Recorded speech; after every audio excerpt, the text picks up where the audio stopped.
Someone came up with the innovations that led to this. And then someone expanded on that to come up with the innovations that led to this. This is an Acheulean hand axe. And so on and so forth until you arrive at the world we're in today. Without this, it's unlikely our species would have survived. It's remarkable to think of.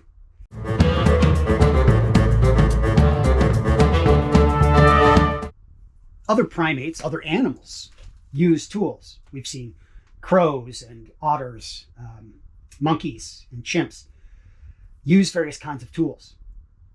But the degree to which Homo sapiens, we, use tools is on a whole other level. And there's something critical in the difference between picking up a rock and using it to break something open. That's tool use. That's a leap. That's impressive. But to take it to the next step and to modify things in the natural environment to fit a pattern that is kept only up here, only in the mind, and then realized in physical form is a giant step. This basic chopper is not unlike what has been found among the earliest tools made by hominins. Probably Australopithecus, certainly Homo habilis. This is from a technology called the Oldowan. And it really consists of selecting a suitable cobble of the suitable kind of material and then knocking off a number of flakes in order to create this sharp, continuous sharp edge along one face. And with that, chopping could be accomplished. So what goes into something like this? What goes into making a basic Oldowan chopper? Well, surprisingly, quite a few things. I think we can speculate that, like our closest relatives, the chimpanzees, our common ancestor with chimpanzees was probably picking up basic stones off the ground and using them to smash things open. It's not a leap. I would speculate, and I've got to admit, this is just speculation. But at some point, probably one stone was being used to smash something open. It hit another stone and it broke. It broke in such a way that a sharp edge was left behind. There are definitely places in Africa where the right kinds of stone are just laying on the surface of the ground. And what we're talking about is a stone with a microcrystalline structure. And that makes the interior of the stone very homogeneous, very fine, small crystals bonded together to create this very uniform structure within. And what that allows is the transfer of force into the stone in a very predictable way that then allows us to break it in a way that is useful to us. And so a stone like this is a stone called chert. It's a lot like flint. When we apply force to this, it breaks along the force lines. How does that work exactly? Well, if you can see right here, there's this scooped out area. That represents a flake that was once in here. I don't have that flake anymore. I should. It was something like this. This is a flake. And it was knocked off like this from here. So the blow was from the top down, which then radiates force through the rock. And if it's sufficient, it will break that piece off. So let's take a largely unbroken cobble to begin with. And try to take this cobble and make something like an Oldowan tool from it. So what I'm going to do is try and hit right here on the edge, on the lower edge of this former flake scar in order to break off a piece from down below. I'll get a little cocky here, but just for illustrative purposes, I'm going to strike here, and then I'm going to draw a little pattern down below where I hopefully will be taking off a piece of rock. Okay, so it's down here. This is my predicted flake. So I'm going to rest it on my leg. Make sure I've got a good hold on it. Make sure I'm tapping somewhere solid. And then wind up and give it a really good hit. There we go. All right, let's take a look here. So I hit right here. And indeed, this is the line I drew, like here. And this is the flake that came off. So it came off a little to one side of where I was thinking. Incidentally, the flake itself is a very usable tool. This rock is kind of crumbly, probably because this outer surface has spent so much time exposed to the elements that it is now not as smooth and sharp as it might be. But there's my new surface right here. So now I have some choices. I've got the original flake scar here and the larger one I've made over here, and I've started to form a sharp edge right here. I think what I'd like to do is either work the sharp edge down this way or down this way or both, so that this entire surface here is sort of an undulating sharp edge that could be used as the Oldowan chopper.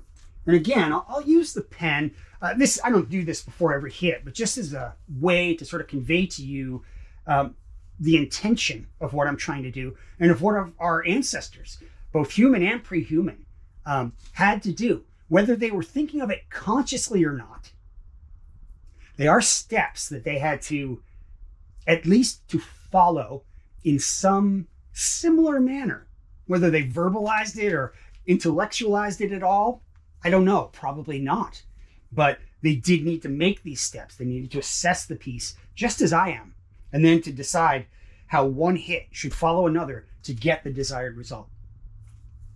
So I'm going to hit adjacent to the last place here. I'm going to try and direct it such that that goes down the side of the rock and maybe takes out a piece like this. So maybe takes off a piece off the edge here. Okay. Yeah, I had to be less ambitious. I was trying for too big of a flake on too hard of a rock. So I did hit where I intended. Instead of directing it down the side, I chose to direct it down this face. And that ended up creating a much smaller flake. But as you can see, that did extend the effective sharp working edge of this chopper, or soon to be chopper. So this was the flake scar. This is where I just took off a flake. I'm actually going to hit there. All right, so I'm going to try to target a spot right here, and that will be designed to take off a flake down here, something like that. So we've got an old line here, which you can ignore, but hopefully I'll take a flake in this area where I've drawn. Hit here, take off a flake down here.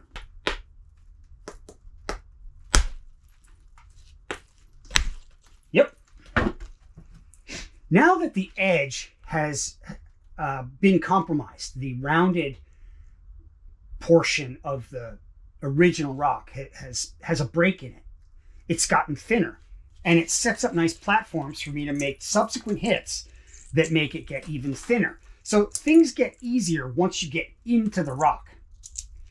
Very interesting break pattern here. It came off in three flakes that probably rippled through the rock. 1, 2, 3, leaving me with what is much closer to a chopping edge. All right, once again, I'm thinking this is kind of knobby and rounded here. So I want to try and take that off. So once again, I'm going to pick a spot on the opposite side from where I want to take a piece off. So if I hit in here, I will be trying to take something off down here. I'll color that in just so you can see a little bit better. This white area here is where I'm hopefully going to be taking off another flake, which will continue this sharp edge that I've started. Yep. My flake went flying, but I can probably recover it. It's nice if I can show you what comes off and how. All right, good. So this stuff is quite crumbly, at least the cortex. That's this outer worn surface of the stone. It's pretty crumbly. So my flakes are carrying, but they're also breaking as they go. So I hit here on the top surface, and that took off these 3 pieces. 1, 2, 3. It's all really one long flake, but it broke along the way. So as you can see, now I'm starting to get this scalloped edge along this entire side. Here, down, out, back down. This is already looking a lot like a chopping tool. This could work as a chopping tool. I think I'm going to try for one more hit in here to take off this edge, this little corner, in order so this whole face here is a fairly sharp edge.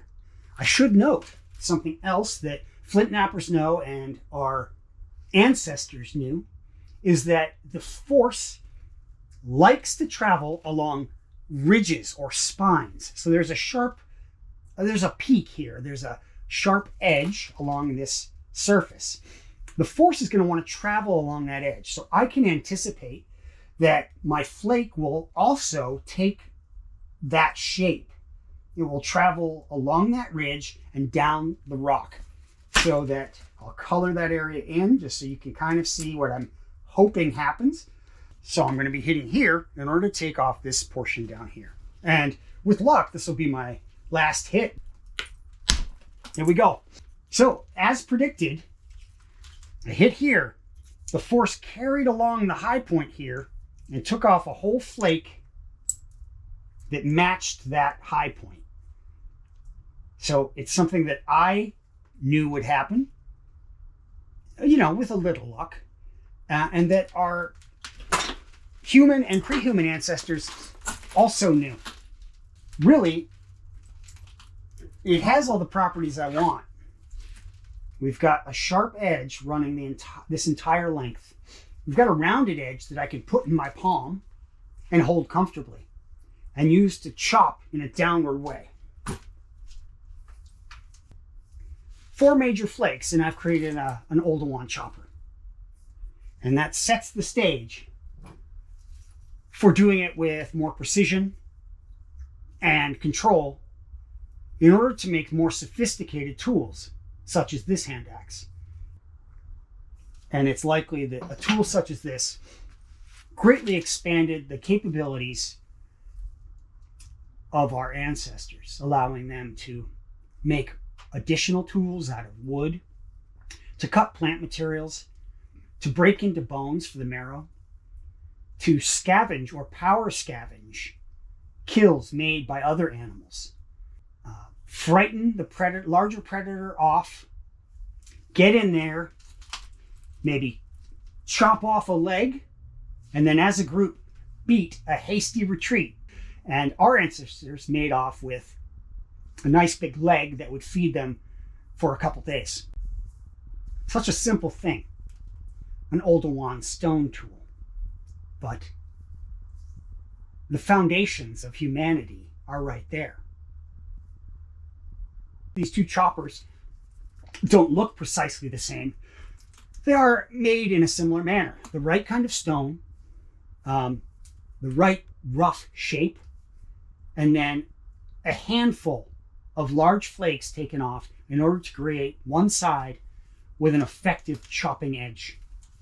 Well, thanks for watching. I hope you've enjoyed sort of this random look at what it takes to make one of the first effective tools the world has ever seen, and that you have a greater appreciation for what our human and pre-human ancestors were capable of, because further developments are just a matter of degree.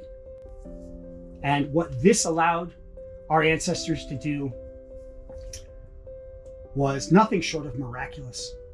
Follow along if you like this kind of stuff. I'll be ranting and raving more about stone tools, primitive skills, ancient humans, history, and other topics.